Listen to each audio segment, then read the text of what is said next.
Thank God it's Friday. You already know what time it is. I got the great John Chapman waiting to talk about them birds right here on the Wayne Breezy Show.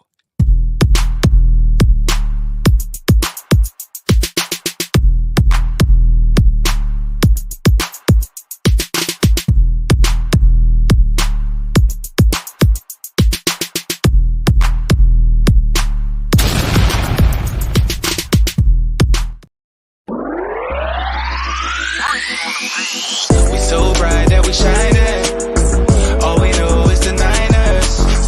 Red and gold at its finest. We so faithful to the Bay. We so bright that we shining. All we know is the Niners. Red and gold at its finest. We so faithful to the Bay. Yeah. What's going on? Red and gold, red and gold. What's going on, everybody? Breezy and John, we're back. Part 2 from the John and Wayne Show, which we do every Tuesday. And today is what I like to call get ready for some fried chicken on Friday, because we are literally hosting them birds. John, what's going on, baby? Man, it's a great day. And I got to say, shout out to you and your thumbnail making skills. That thing is on point, man. Thank you, bro. You got the Angry Birds emoji in there? Come on, man. That was awesome. Listen, you know why? It's funny because they remind me of Angry Birds, and lately they've been playing like Angry Birds. And will we get their version of Angry Birds on Sunday? And that's why I got you here, because no one watches film like the great John Chapman. Well, it's interesting. You know, they played the NFC East. All three of their games have been against, the Commanders, the Giants, the Cowboys. No division games yet. And yeah, you're right. They played every game close, besides the Cowboys, who they blew out. But it's been impressive. Early in the year, you always get some of these things like, oh, everybody's like, oh, the Rams are amazing. And then they're 1-2. And then you're like, oh, man, the Cardinals are so good. They're still 1-2. They're an NFL team. They're coached very well. They play very hard. And, I hate Jonathan Gannon. I can't stand that dude. They're showing up ready to play. And he's got his team believing that they can compete. I think this is the week that ends, though, Wayne. And you know what? I'm very confident in our 49ers, but I do want to, did you get a chance to watch Deshaun Gibson's interview? Yeah. So he said it best. He said, you know what? He's like, they are good. They can run the ball, but they haven't faced this defense yet. And I think that is where it is for me. Like, all teams are good until they run into the San Francisco 49ers, who in my opinion, is a great team, right? And so they're great on just about every facet to me, except for special teams. I think that's the weakest link. So if you're going to try to attack the 49ers, you're going to want to try to attack the 49ers there in some type of capacity. But I'm excited because I feel like the buck stops here. You could run all you want until you get to the Bay. And that's the thing. Like, the people in the desert at Vegas, they know what's up. And you look at the spreads this week, 14 points, 2 touchdowns, divisional game. They just beat the Cowboys. The largest spread by 5 points this week in the NFL. Jeez. I'm just saying, like, the people that know, they know. And they know. There we go. They know. So are we still a 14-point? Just right before we went live, still 14. Does that concern you? No. Wow. No. And it's very similar to what Gibbs said, right? Hey, man, they ain't played us. They have not played us. And you look at, oh, what's up, Prez? We got Flackers in the house. The Prez is in the building. He says, hey, John, thank you for coming to see me in the gold mine last week. Much appreciated. Yeah, the wife and I were walking by, and I was like, yeah, see, there's the gold mine. We've sat there a few times. And I was like, oh, I saw Lee standing up on the back row, and I was like, babe, hold on. So I walked over and, like, tapped him on the leg. I was like, what's up, man? Happy belated birthday, by the way, Lee. Happy belated birthday, bro. But back to this thing. No, I want us to be the people out front. That's who I want. I want this team to believe like Vegas believes, like we believe, in what they are. Not shocked by how any game goes, because you're going to go out there and you're just going to, if you play your game, I don't give a damn what the Cardinals do. I don't care what they bring. I don't care about trick plays. Turnovers are going to happen eventually. They haven't happened yet, but this team should be able to overcome all of those things. And remember, the last 2 times we played the Cardinals, Yeah. was it like 33-13 or something like that? I thought it was 38. I thought it was 38-13, 38-10. Maybe I'm wrong. Yeah. Either way, it was in the 30s. And that's where we score. So you brought up special teams, which I do think is an issue for the 49ers for sure. But we're ranked 20th. They're ranked 24th. So even the one area where we're like, this could be something bad, we're still ranked ahead of these guys.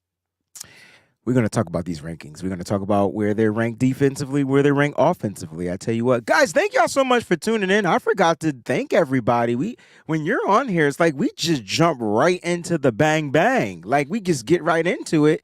And I forgot to thank everybody, but I did post the members of the Countdown Crew and the Breezy Bunch.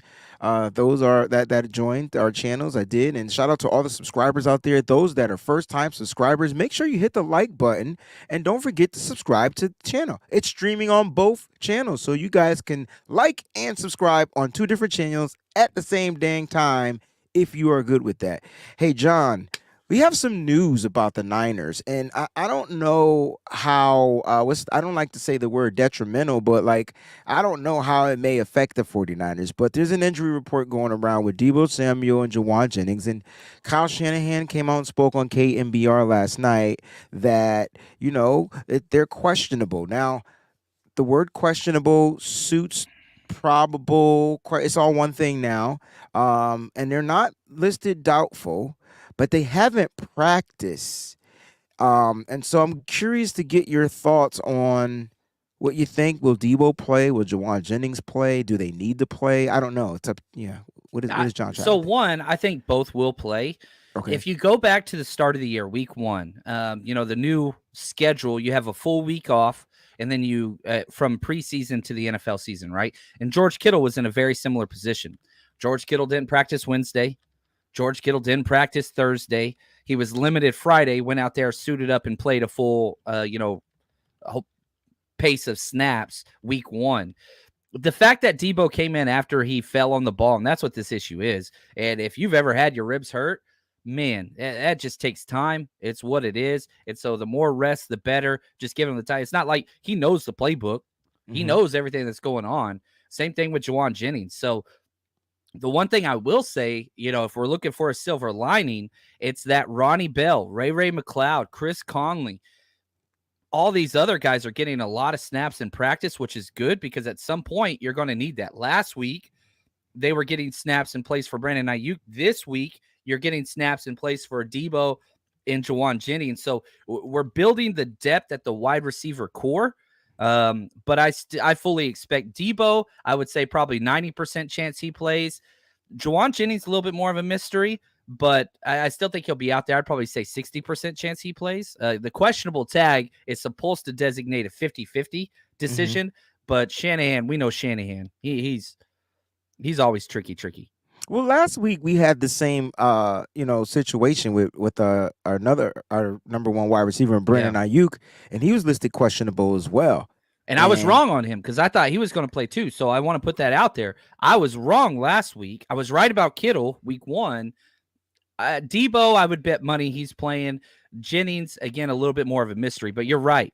We were in this situation last week, and it didn't pan out like we thought it would. But I think the short week had a big reason for that. Could be. And I was going to bring that up, and you answered it. And so, like, it could have been a short week. This is an extra long week. The mystery, though, to this for Debo is they snuck a knee injury in there, and it didn't flare up until they actually practiced on that Monday. And so I'm curious to know if that might be something to, like, would that lessen the chances? If it was the ribs, I would say 90% because I feel like maybe by now the ribs are you pad them suckers up and they could be good to go. But now we're talking a knee, and we do know Debo is probably the most aggressive football player in the league. It was funny. Did you hear the interview with Peter King? And he was saying that he just doesn't see how long Debo was going to last, kind of like in the league, if he continues to play as aggressive. And I just there's probably truth to that, but that's just weird when you're talking about the most aggressive sport in the world. Like, how else do you play? Well, Debo has like 4 or 5 times a year, like everybody in the stands is like, "Oh my gosh, is he dead?" Like what happened? Because it's just overly dramatic in the middle of the field, and he got the breath knocked out of him. He's fine. He's back in on the play, but he leaves it all out there, And so, with guys like George Kittle and guys like Debo, these are questions you got to ask. But at the end of the day, it's the NFL, it's football. You got to go out. Debo's never going to take it easy. George Kittle's never not going to be violent. And that's what makes them so special. So, for how long they're going to play, I don't know. I will say this. The one thing that I'm very pleased about with Debo is he's winning in new ways. His routes and his adjustments to the ball with the ball in the air this year have been phenomenally increased over what we saw the first few years of his career. Agreed 100%. You could just tell, like, same mentality, but just better conditioning, right? Same mentality, much better conditioning. I feel like he came into this season with a chip on his shoulder. Maybe what happened to him last season was the best thing that could have happened to him, because you can tell that this guy has just said, hey, I got to start taking my career, my life, my job a little bit more seriously. You can tell he's maturing as well. And now you're seeing some of the best football being played. And Debo, I need Debo to play, whether he gets the targets or not.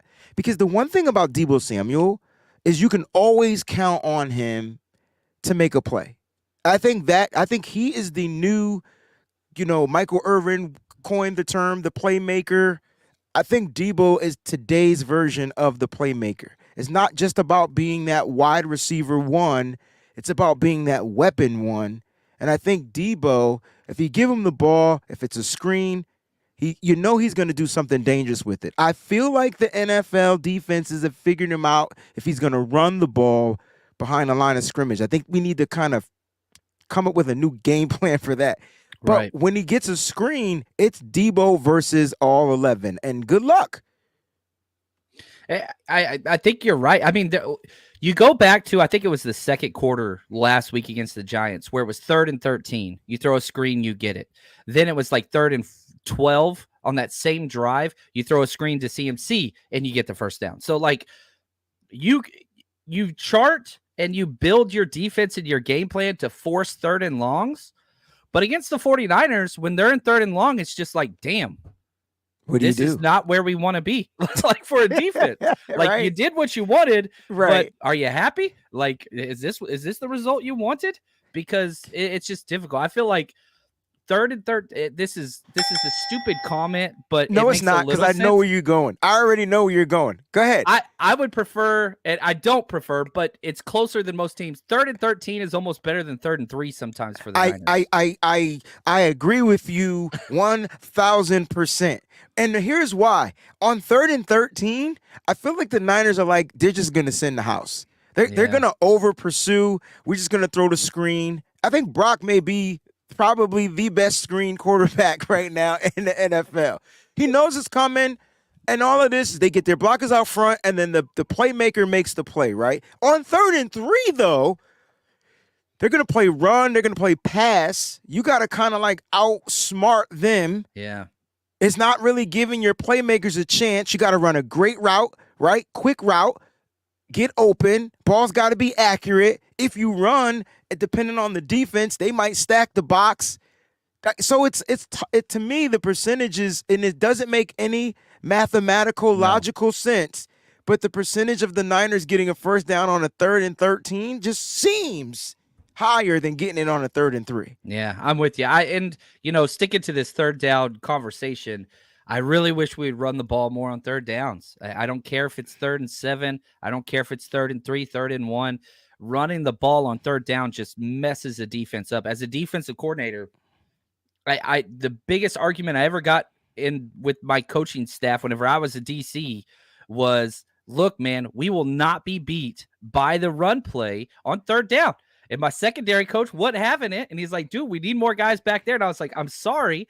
And so one time I gave in, and sure enough, they ran for a first down, and I lost my cool on the sidelines. It was probably one of the least John Chapman like favorable moments of my life. I still remember it. That should have been recorded. We have to get a Ugh. GoPro on you at some point to get those moments. Those conversations were not so family friendly as the John and Wayne show, my friend. A lot more 4-letter words. A lot more 4-letter words. Can the 49ers win this game without Deebo Samuel? Yes. Yes. And we're going to get 100%. And we're going to get into that. And I think that's the gist of today's show, right? So we got this matchup with the Cardinals. And here's the thing, like when I'm thinking about the Cardinals, they're going to do two things, John. Two things. They're going to start off as fast as they can. They're going to play fast, and they're going to play aggressive. Now, that has worked once so far, but they've been consistent in all three games in being the aggressors, right? Consistent. It didn't work well for them against the Giants. They must have ran out of gas or got out aggressed. I guess that's the word, whatever the word is. But you know what I'm trying to say. So how long do you think that aggression is going to last? You ever play Mortal Kombat, the newer version? Remember like Mortal Kombat 3, they would have like that aggressor thing, but it would run out. You know what I'm saying? Like if you maxed it out, how long will it last against probably, in my opinion, the most aggressive team in football? Yeah, that like you can show up and you can maximize your talent, and those things are huge. And I think the Cardinals have done very, very well. But they've had one full game. You look at them against the Commanders, they had one good half. You look at them against the Giants, they had one good half. You look at them against the Cowboys, I'd say 3 good quarters. Can they consistently do that? Like we've seen, even with the Rams. The Rams came out and had a perfect half against the 49ers and still lost by multiple scores. I know the final score was 7, but that field goal was so fugazi, like whatever. Facts. And so the Cardinals, man, I'm watching their tape and I'm just like, okay, how are they doing this? Jonathan Gannon came in, he was the DC with the Eagles and the national championship game, all those things. He is using a committee very similar to the Niners, but even more so on that D line. Nobody's got really over 100 snaps on that D line. Like they are rotating like crazy, and they're just throwing bodies out there. And it's every single series. It's a brand new defensive front. And so he's trying to maximize, just the energy, like you said, just trying to keep that energy level up there. But they don't have the talent currently. And so we'll see. What's that going to look like against the Niners? This Niners team is far and above better than the Cowboys. And if you're like, well, the Cowboys are great and that's cool, whatever, they're finesse. They're finesse. Look at their wide receivers, finesse. Look at their defense, finesse. It's Cowboys culture, finesse. It's Jerry Jones. Look at their head coach, finesse. That they're soft. They're a 7-on-7 football team. The Niners are the most physical football team in the NFL, and it's not close. I don't think people realize how physical this team is and how, like, we think that we're taking a beating because we play so physical. I mean, let's start on the defensive side. Let's go most aggressive players down. Okay. We'll go back and forth, and I'm starting because I'm going to take yours. So Yeah, Dre Greenlaw. Yeah, you're damn right I was taking yours. It starts with Dre Greenlaw's physicality. Give me another one. Hufanga would be 2. He would be number 2. I'm going Fred Warner, number 3. Yeah. After that, Demo. Oh, my gosh. Deommodore you are Lenoir. good. He's the most physical corner maybe in the NFL. His nickname's the damn hyena. Hyena. I can't even do it like the hyena. That was pretty good. There we Mufasa. I always think of Mufasa. Ooh, say it Give me again. chills. All right, so let's see if we can get 5. I'm going to go with Javon Hargrave. After that, I'm going, you know what? I'm going to go Javon Kinlaw. I knew you were doing it. Yeah. I knew you were doing it. I don't want people to think that we're leaving people out, but we're talking about aggression here. After Kinlaw, I feel like we have gentle giants on the defense, but I'm going to go Nick Bosa there. Yeah, I think that makes sense. Cleveland Farrell's a name that stands out to me. He's just high so motor. physical. You remember like Motor. week 1, Oh, whenever yeah. they pulled their it was the Rams. They pulled their tackle to kick out block, and he just lowered his shoulder and knocked him out of the game. Like he is one of those guys. He's a military kid, raised in the military, and like physicality. Like, Cleveland Farrell's got some faults. There's no doubt about it. Look at Uncle Uncle Salty Salty. said we're parents. Listen, I remember seeing that movie. When did it come out? 1991, and then they re-released 94, it. 94, and then they re-released it when my oldest son was a kid. So I seen Incredible. it again, and then I watched the newer version with my youngest son. I've seen it multiple times. So Incredible. whatever. Also, back-to-back shows, we have referenced Lion King, my friend. We have Rafiki. Oh man. So listen, John, I feel like after the Nick Bosa, the aggression dwindles on the defense. But let's go offense, because I feel like we may be able to match the same amount of players offensively. I'll let you go first this time. Pick George the number. Kittle. George Okay, Kittle. Debo Samuel, Yeah. Kyle Juszczyk. Like, good God. Trent Williams. Yeah, Trent belongs there. Spencer Burford is very physical, Super aggressive. very aggressive. Almost too aggressive to where sometimes he misses his He gets assignment. his feet out. He gets his feet out, or his weight out in front of his feet way too often, just trying to go for kill shots. I thought I saw that too. I'm gonna It's go gonna with take time. I'm gonna go with another wide receiver that you probably wouldn't have thought of, but I like Ronnie Bell's aggression.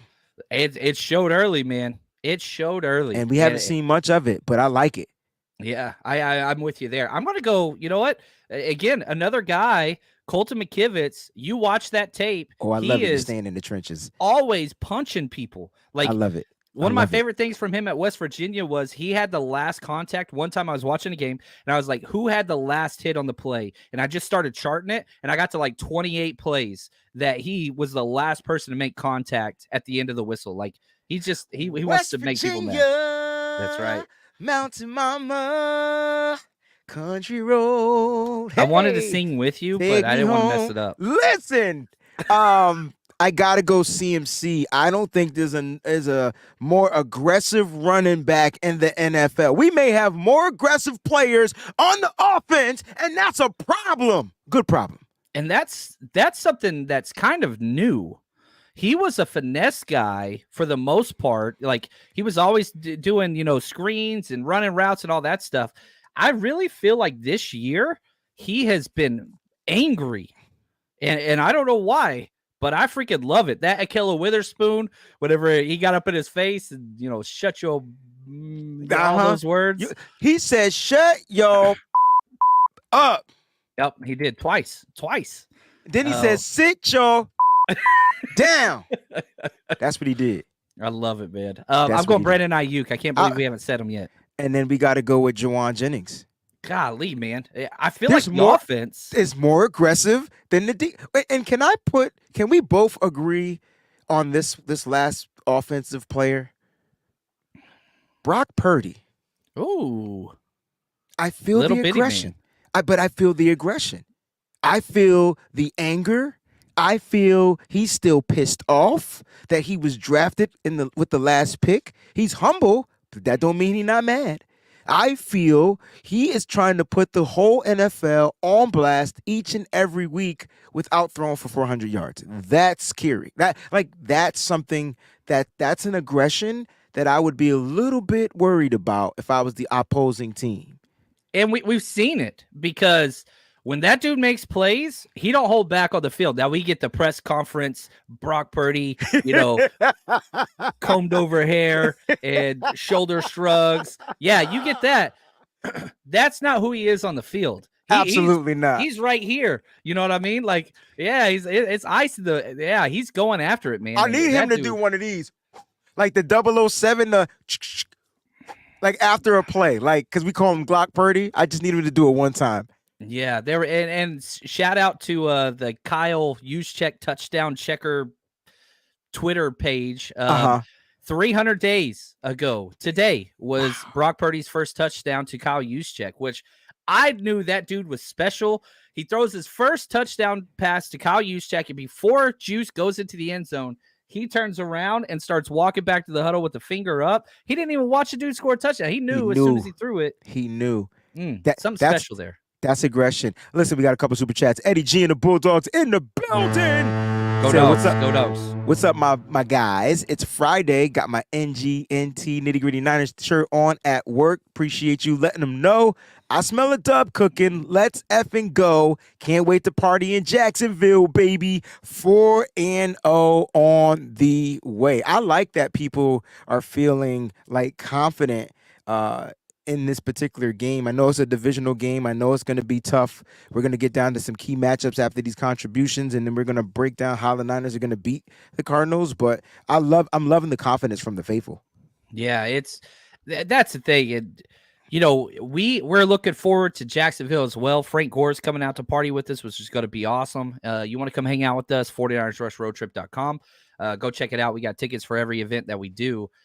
But yeah, man, I had a conversation this morning with Crocker, and I was like, man, we got to get you out. And he's like, all right, I'm coming out to Jacksonville. So, like, you look at this schedule, and nobody picks the Arizona game as a, I don't know, staple game that's a marquee matchup. We play them twice every year. They've been bad. But, man, if we get this dub, Wayne, and I think we are, I think it puts the NFL on notice even more so. Everybody's got us 1 or 2 in the power rankings, but you win this game, that NFC West schedule, it's in motion. 9 straight division wins. Ooh. It sounds like it sounds like they'll be on their way to going 6-0 again. And I know we haven't played the Seahawks yet, but when you look at the 49ers, it's a different Seahawk team. It's a Geno Smith-led Seahawk team. And the Niners beat them 3 times in one season. I'll let that sink in. And then when you talk about the other teams, I want Kyle Shanahan to be prepared for the kitchen sink. He hasn't played Gannon yet, unless you want to go back to the NFC Championship game. But come on, man. Like, he really didn't. I mean, what was Kyle Shanahan supposed to do without a quarterback? Let's just keep it a buck. And Gannon knew that, and Gannon kept teeing off. And I get it. You dominate, you win by any means necessary, cool with it. But you think for 1 second that Kyle Shanahan isn't going to come out aggressive and guns blazing. When you said Debo's playing, Debo is playing. I'm going to tell you why Debo's playing. They remember. Yep. I'll leave it at that. Remember that interview? Remember the interview? I know you remember the interview. And remember when they kept asking Debo and he walked off the set? He was like, man, I'm out.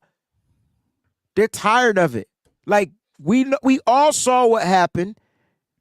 So let's stop talking about it and let's get down to the get down. Now, that's between the Eagles. But the reason why I'm bringing that up is guess who the Eagles defensive coordinator was at the time? Jonathan Gannon. He was the one that was he was flapping them gums. So interesting. Michael Pickle. Oh, my man. I went to college with this guy. That's so dope, yo. He was smarter than you, wasn't he? Oh, that's low bar, bro. You read this one. He says, you all rock. Can't wait for Arizona. Wife got me tickets to the Rush road trip. That's what's up, man. That's going to be, man, that Arizona trip's going to be off the hook because we didn't go there last year. We were in Mexico City. That's right. And so, yeah, shout out to the wifey. Congrats to you guys. Newly married couple. Happy for y'all. Can't wait to hang out in person again. It's been several years, man. Last time we hung out, real quick story. You know Chuck B. You know Charles. Yep. Was at Charles's wedding for his thing, and yeah, we had a good time. Michael's a good dude. Good dude. The ego. I haven't heard from Chuck since they beat us. Actually, hey, he's been okay. Don't worry, we'll be talking week 13. I'm for sure of it. Christy Marie in the building, just sending some love. Let's go Niners! Super Bowl in Vegas, baby. I need the Niners to be in Vegas because then I can go see the Niners and Usher at the same damn time. Like that would be an amazing time. I'm a big Usher guy, man. Huge when Usher My guy. Way came out, I had the stacked stereos that I saved my money. I was working. No, you didn't. I did. I had like the stack box, and man, I listened to that on repeat. No skipping songs. I think it was 9. Oh, on that album was dope. That was Jermaine Dupri all day. That album was dope. I ain't even gonna stunt. That album was dope. All right. Ishmael, this one's for you, John. Happy Friday. Go ahead and read that, baby. This year has 2019 feeling. Was a little frustrated off slow start years of the past. Can't wait to see both of you guys versus the Cowboys. Man, Cowboys going to be, I'm pumped, man. I'm so excited about that game. I'm excited about the tailgate, and I'm probably most excited about hanging out for your music video, man. John, I appreciate that, man. I'm so nervous, and I've done it plenty of times before, but not for myself. I used to produce artists and manage them and stuff, but I'm gonna do it. We're gonna do it. And Ishmael, hopefully you'll be a part of that Saturday morning. John, I just don't want to look past this game yet, though. No, I want to give them a black eye, a bloody nose, some bruised ribs, so that they won't even try to play the second time when we play them again. You get what I'm saying? We're relatively fully healthy, and I expect the 49ers to lay the hammer. I think in my reel, I said I'm not expecting a blowout, but I'm definitely expecting a beatdown, baby. You look at, like, for us, it's easy to look ahead. We're fans. It's what we do.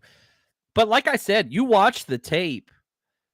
They're a good football team. They're a division opponent. You don't overlook division games, like, ever. So, like, people keep saying, "Oh, Niners going to overlook. It's a trap game." Hell no, it's not. It's. They took 3 of our damn players off our roster. I love it. I feel like you're.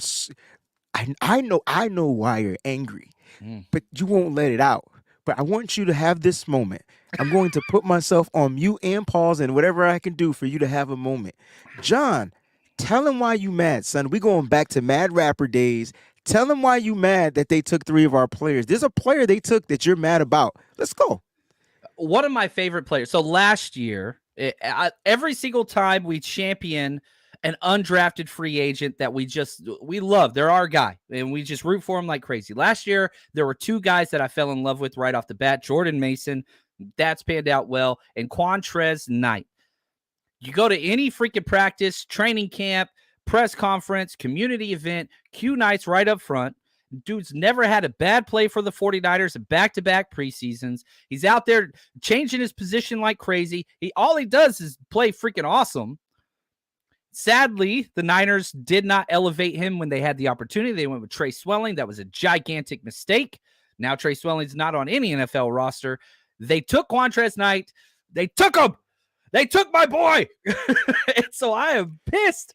And I'm happy for Q, and I hope he gets some playing time. And, he's on their active roster. He was never on ours. So, like, he's getting paid, and that makes me happy. But, yes, I'm pissed off. And this year was – they took your guy. I kind of joined your undrafted free agent, and so I have to kind of. But it's funny because he was your guy first. Yeah. Like, how do you not root for your own guy from your own college? I didn't understand. Talking about Deshaun Jameson, he's a Longhorn. I liked him. I liked some of the other guys more. And I thought he was just going to be a special teamer. I didn't know he was going to ball out at the corner position like he did, and then we let him go. Hey, the cool thing is, we're not all believers at first. We have to be converted into a believer. That's what faith is all about, right? And you became converted. You saw some works done, and you were like, okay. But you knew he had the potential. He had the speed for sure coming out of college. My thing is this, and shout out to the community. When Q Knight got picked up, I don't know how many DMs, like, people were legit concerned about my well-being. And I was like, man, these people are legit. And I appreciate everybody for reaching out, because we get attached to these guys. We do. Got more people reached out on the Q Knight deal than they did the Trey Lance trade.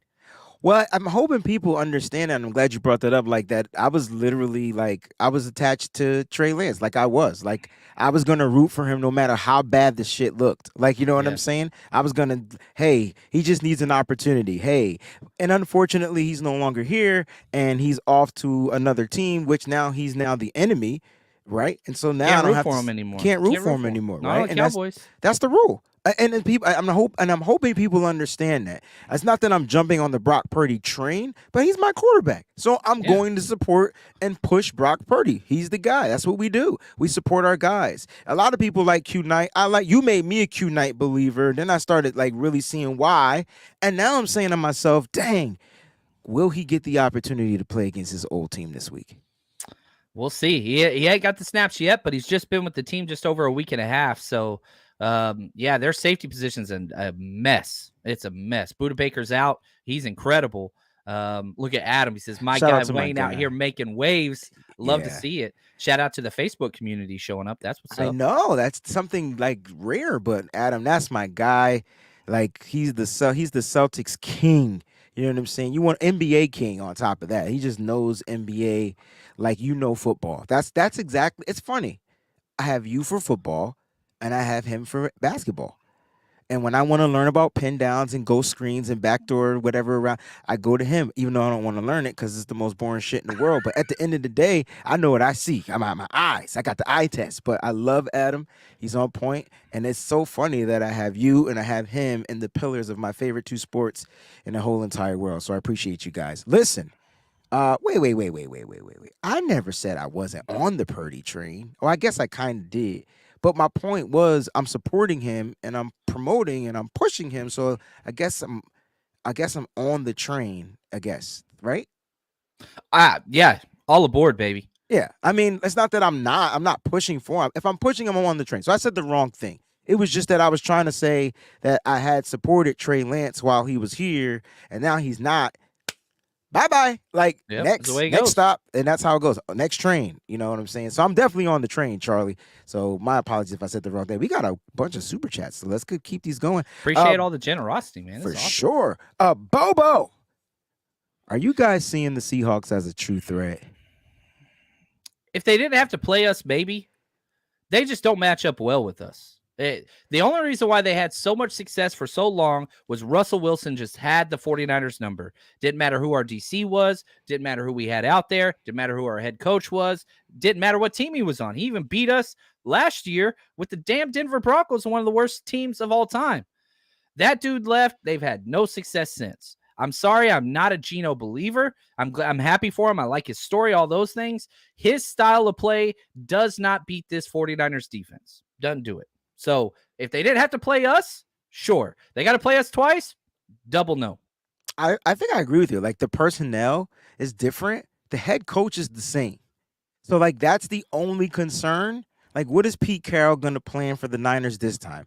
He's not going to want to have that losing streak like a Sean McVay. That's not in his DNA. Like, his DNA is a little different. But he doesn't have that physicality of a defense he had with the Legion of Boom. And he doesn't have a Russell Wilson. He has a Geno Smith. So if I'm looking at personnel to personnel, they're just not better than us. Do they have some talented players? Yeah, I love Derek Metcalf. I still like TJ Lockett.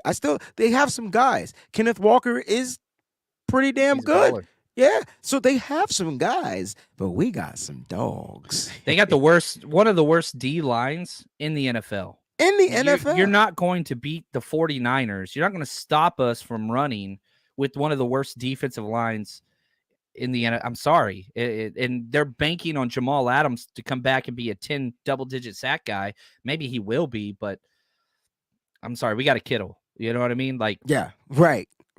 We have guys that are ready to like bust through. That's the wrong term. I'm just not even going to finish saying that, but I know you know where I'm coming from. All right, so Uncle Salty will cap this off. Go ahead and read this one, John. What's up, Salty? He's one of the best there is. Greetings from the Pacific Northwest. Anticipating a tough game, but a win to go 4-0. Stay salty. John, it's not just a mood, it's a lifestyle. There we go, man. And if you know anything, he lives true to his name. I don't know who called you Uncle Salty first, but they deserve lots of drinks. And if I know anything about Salty, I'm sure you have hooked them up with several adult beverages. Salty, you're the man. Looking forward to hanging out Seattle week, my friend. Shout out to my man Charlie with the pause. I just didn't even want to finish it off because I already knew I'm going to get all the DMs in the world. And Charlie, I appreciate that. Yeah, but thank you for the pause. I started listening to him. The more I record with you. I started listening to him. I just didn't even complete the sentence. I just feel like the Niners can burst bubbles. Like, no, my point is you could send man. whatever you want and they have something that can counter it. That I There don't you know go. how to say that in any other kind of way, but that's what it is. Like they have counterattacks. There That's you what go. we should have called today's show counterattacks because that's what we have, because that's what I need to know. John, how will the Niners attack the Cardinals? I can't wait till you give it to me, baby. All right, so let's look at just what they've done. You want to start offense or you want to start defense for the 49ers? Let's Which one? go offense and let's cap it off with the D. Pause. So here's and you can talk about how great the Cardinals are. They are 29th out of 32 teams in allowing first downs. They are 29th in third down percentage at 50%. So they're allowing teams to sustain long drives. The chat is blowing up on Wayne. This is hilarious. Here's the problem. They cannot get off the damn field. They can't. Their whole thing is bend, don't break, buckle up into the red zone. But if you let the 49ers constantly get into the red zone, you're going to be in trouble because you can't keep pace with our offense. So my thing is just sustain drives. I think that is just huge. 29th in first downs allowed, 29th in third down percentage. The 49ers have built their entire offensive philosophy on positive, efficient plays, move the chains. And so they needed the right key piece to make sure that stays the game plan, right? Because that's what, right. To me, I'm not saying Brock Purdy won't ever be elite. I'm not saying that he's not trending towards eliteness, but the thing that he does best is he finds a way to remain efficient. I don't care if he throws an overthrow down the field. I don't care if it's a 3rd and 15. He's gonna figure it out, and that is his gift. I think that's his gift, and I think it's because of who he's surrounded by. Didn't mean to cut you off. Keep going. No, always. Now look at their defensive line. I was just talking trash on Seattle. Their entire defensive line, now PFF is just a snapshot, but whatever.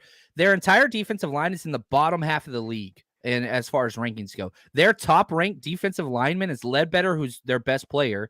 He's 66th out of 128 defensive tackles. Like, that's their highest-ranked player. So their coaching staff's doing a good job putting them in very good positions. They just don't have the talent to compete with a physical team.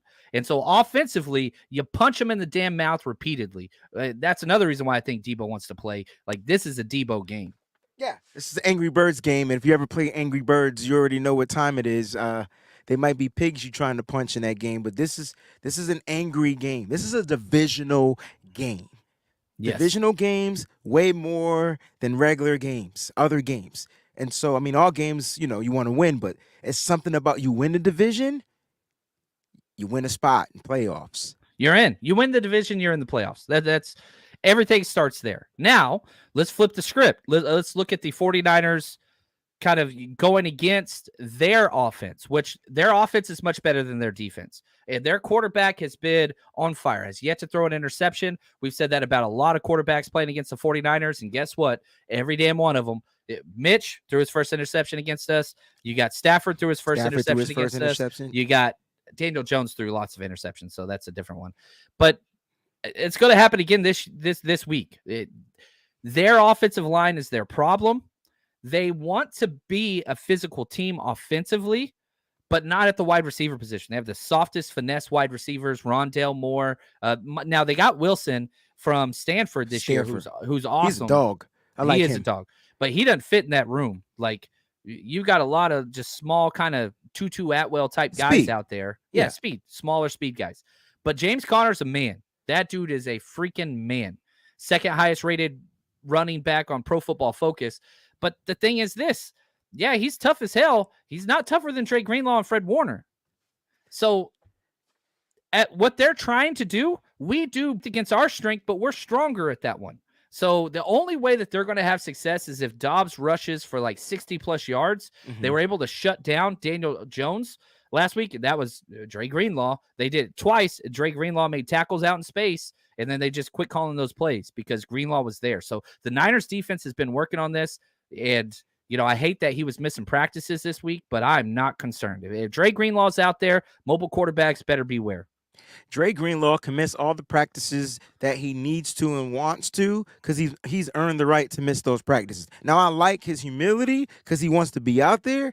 I'm just saying I'd rather have Dre Greenlaw good to go on a Sunday, Thursday, or a Monday night than for him to practice because he is the key to stopping the mobility of the quarterback. And I know a lot of people are going to be worried about Joshua Dobbs, and I get it, but they're going to keep Josh in the pocket.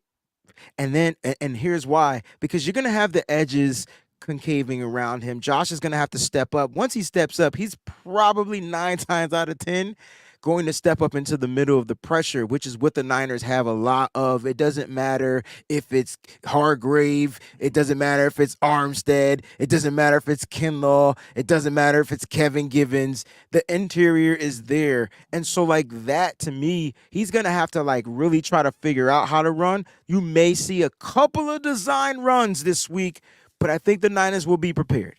Yeah, and just sticking on that theme, if you look at probably our snap rate percentage, like our last defensive tackles, Kevin Givens, our last defensive end is Kerry Hyder Jr., they would both start on this team. So our last two defensive line positions, not that I'm like throwing shade at those two guys, they're awesome.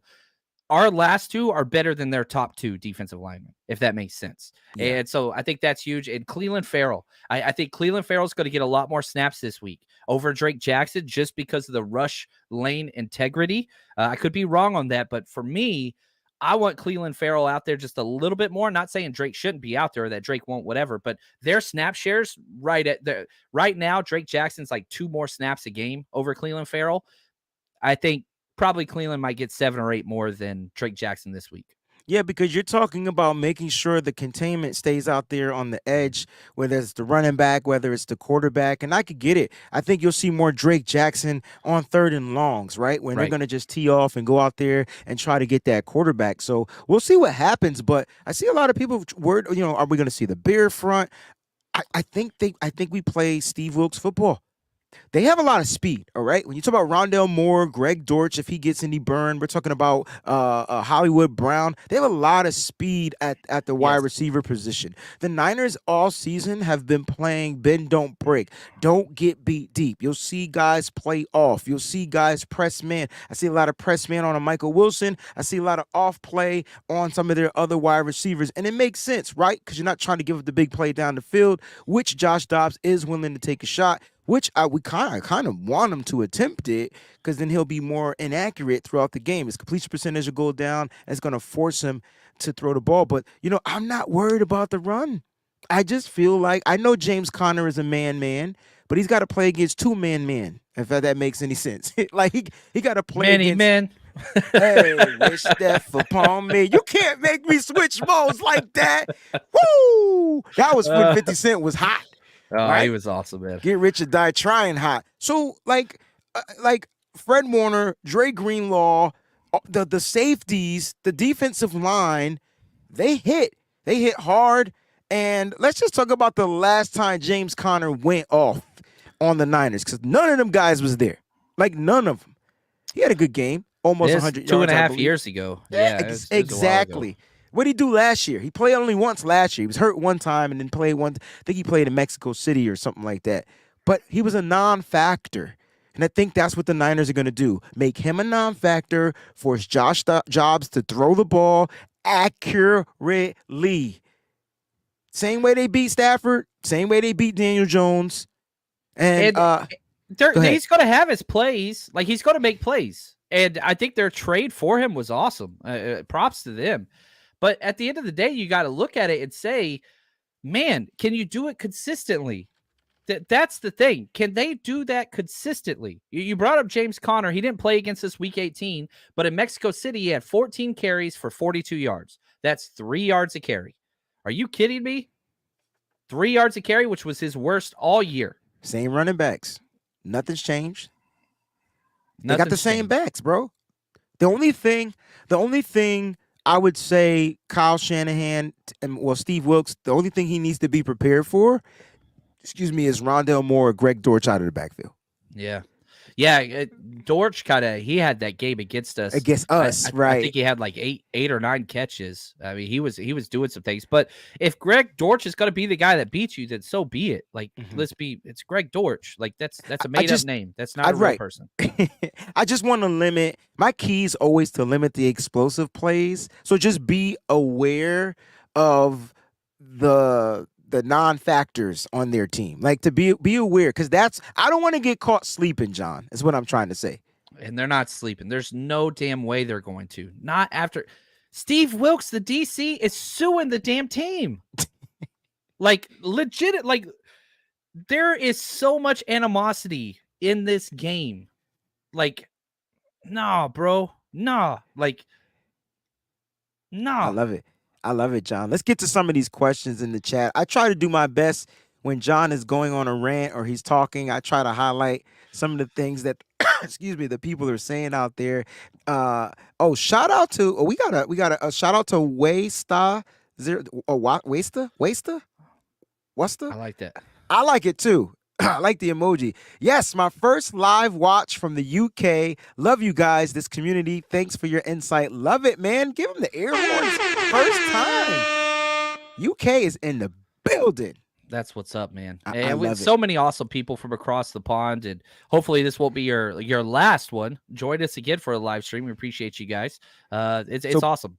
Bobo has a question for you. Why is Wilkes suing the Cards? So whatever, he was head coach there. Their general manager got suspended for DUIs, I think is what it was. And so he wasn't allowed to be around the team.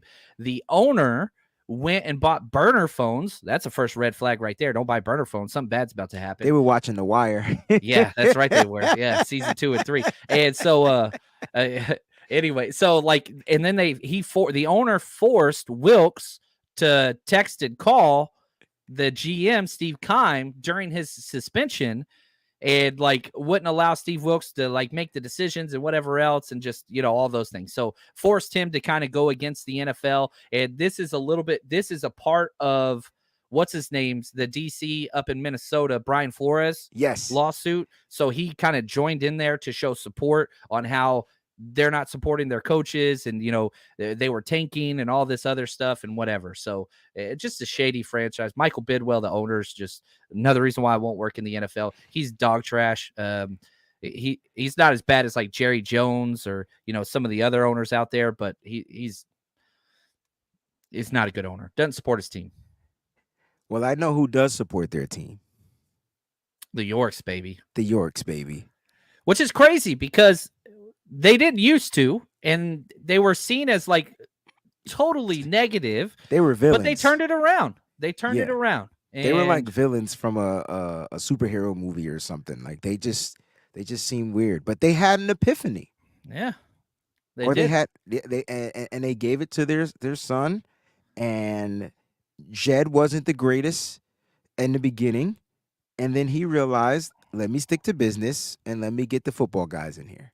And it's been awesome. He came to our party last year. How cool is that, man? Wayne wasn't at that one. Now he's mad. Yeah, that was one I saw of the ones. Face. I saw the face. Because like you text me, hey, Jed York's here. And I'm like, oh, really? Okay. Cool. Did he pay for our food? Did he pay for our drink? No, I'm just playing. Nah, but he was there.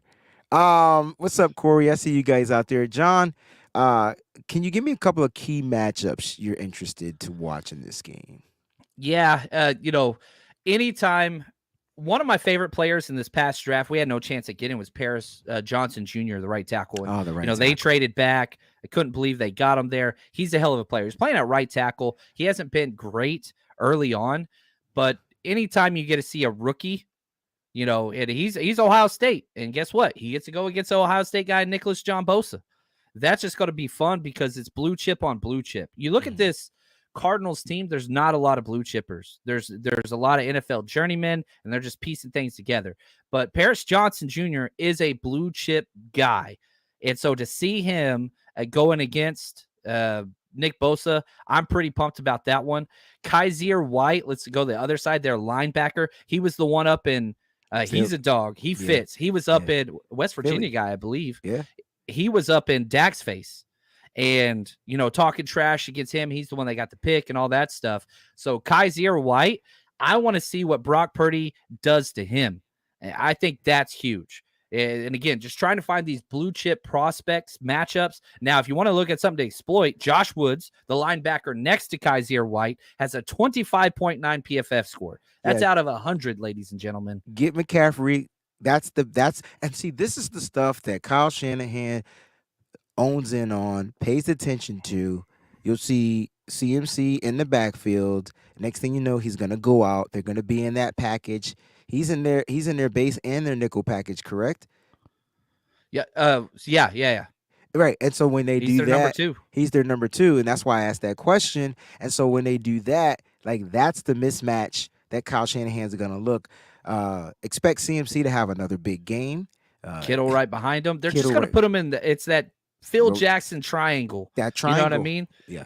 And so you're going to have Ayuk behind him. You're going to have Kittle there, and they're just going to literally. Kyle Shanahan's at his best whenever there's a poor linebacker. Think about Blake Martinez and the Packers. R.I.P. Packers. They're done forever. It ruined that man's career. You remember the 2019 Mostert game? That was all at Blake Martinez. Everything was there. They took it. Yeah, they took advantage of it. Ruined his career. Career. And they're going to be able to. They did the same thing to what's it called? The Rams last year. Every single time we played the Rams. And so, yeah, Josh Woods, man, linebacker, he's in for a tough one. I'm just saying. Good luck to you, bro. All right, John. Which player from the Niners is going to have the best game, Gosh, man. offensively and defensively? I'm going to go a little chalk here because if Debo's even a little bit injured, CMC's got to get all those extra carries. This is Okay. going to be a heavy CMC game, much more so than what we've already seen. He's on pace for like 2,400 scrimmage yards. But, yeah, he could break Jerry Rice's record for most consecutive games with a touchdown. He's getting that touchdown, no doubt about it. He's going to be huge. And I'm going Hufanga on the other side, man. Oh, look at this. I didn't even see the comment. Yeah. Look at that Sonya timing. is on it, too. Hoping Hufanga has another interception. Hufanga leads the 49ers in interceptions with 2 this year. So will he keep his streak? Will he get another one? I'm He believing had 4 so. last year. Right, he had 4 last year. He's on pace of breaking that record, right? Crazy. So many things. A lot of people are saying Kittle offensively. I'm going to go with Nicholas John Bosa on the defense. He got 1 sack last week. I don't care what anybody says. Don't be stopping no damn forward progress. That was a safety, but I get it. I understand the rule.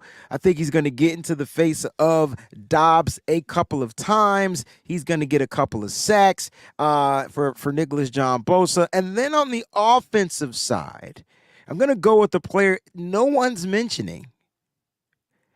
I know everybody's high on CMC, but I think this is Elijah Mitchell game, and I wouldn't be surprised if he ends up with 2 touchdowns in this game. I'd be happy with that, man. I want Mitchell to get more work. I really, really do. And I got to say this, Kittle's got 5 touchdowns in his past 3 games against the Cardinals. 2, yeah. So this is a game from Brock Purdy. This is a game. Wait, 3 of them, I think. 2 of them were from Brock Purdy, or 3 of them. I can't remember which one it was. But this is a game where I just feel like the Niners have to do one thing, John. They're going to get into the red zone, and they have to score touchdowns. And that is my only concern. Keep the Cardinals out of the red zone because they are a 60% finishing team in the red zone, where the Niners are closer to 50% in the red zone. And that's my only concern.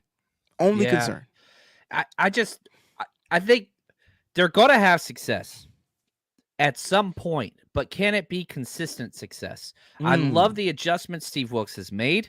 That I am so pleased with Steve Wilks as the DC. That Rams game, I was red hot the first half, and I was just like, man, Steve Wilks better fix it completely. I like this question. He's fixed it in every game, right? He showed he didn't have to adjust much in the first game, but the second game he made the adjustments. The third game he made the adjustments. They started off giving up the underneath, and then they tightened it up even quicker than they did in the Rams game. They didn't even want to let it get to how the Rams game. So I saw the adjustments very early from Wilks, and some of it you got to chalk it up to the players for just knowing what's going on out there on the football field. So a round of applause to the actual players. Roy Meister, do you think Ronnie Bell will play? Love the show, guys. We love you, bro. We love you. Do you think Ronnie Bell will play? 100%. 1,000%. You can't go Yes. 1,000 though, right? It's the same sort of It's the same. relative. Same. Yeah. 100%. You guys heard Kyle Shanahan. They asked Kyle Shanahan this question about Ronnie Bell. It was like, so does he have to continue to prove, such and such? I know I'm paraphrasing it. And what was Kyle Shanahan's response? Already did it. Done. He already done it. Already happened. Oh man, so it's gonna be excellent. It's gonna be a good game, guys. What is it? 4 p.m. start, 4:25. It's always a weird number after the 4. 1 p.m. here, 1:15. Okay, so it's 1:15, so 4:15 p.m. Eastern Standard Time start Sunday. John, let's close this out. You're gonna give me your score prediction, and then you're gonna take us home. Thank you everybody for tuning in. Truly appreciate you guys. I haven't finished my score prediction yet, so I'm gonna go a little off the cuff. But man, Niners stick with 30 points. It's just gonna happen. I'm gonna go 33-17. 33-17. And I think some of that's some trash time, but 33-17. I'm gonna go. I want to dip into the 40s, but I think it's too early for that. So I'm gonna go 38 to 10. Ooh. I would like that very much. 38 to 10. I like yours better. I like yours, but I don't think they give up 17 points. I think the defense would be really you know what? If they did give up 17 points, Dallas isn't scoring against the Niners. Like I can tell you that would be the fire on the defense to sit there. I see what you're saying. Yeah, like you get what I mean? Yep. Yeah. I'm going 10. Bro. Bam. That's it. I'm telling you. That's going to be it. John, take us home, man. What a great Friday. You guys always rock. Can't wait to get this game. Can't wait to break it down with you, bro. Take us home, baby. Yeah, guys, I just want to say this. Very thankful for the community, for Wade, for allowing this opportunity and this space to exist. Shout out to man. I'm repping my Wade Breezy t-shirt Appreciate and the you. residency hat. Go Come on, to the support your guy. website. Let's Bam. go. Residency.com. SF Breezy, $5 off. Go to the website, twben.com/shop. The description is the link is in the description of the show. Love it, man. So, having said all those things, you take care of your business. You're here with us. Niners take care of business this week. Probably going to be the 38 to 10 that Breezy just said. But until next time, we love y'all. We appreciate all y'all do. And until we get that 4-0 start, baby, stay strong, faithful. I be sipping gold bar, whiskey on the rocks, and a 24-karat gold on a watch. My 7-1 Chevy be tipping non-stop, sounding like Trent Williams on the block. So you know we can't stop, we be banging through your speakers. Wayne Breezy on the field or in the bleachers. You can tune into my show and I'm a teacher. Wayne Breezy, the 4-9 preacher.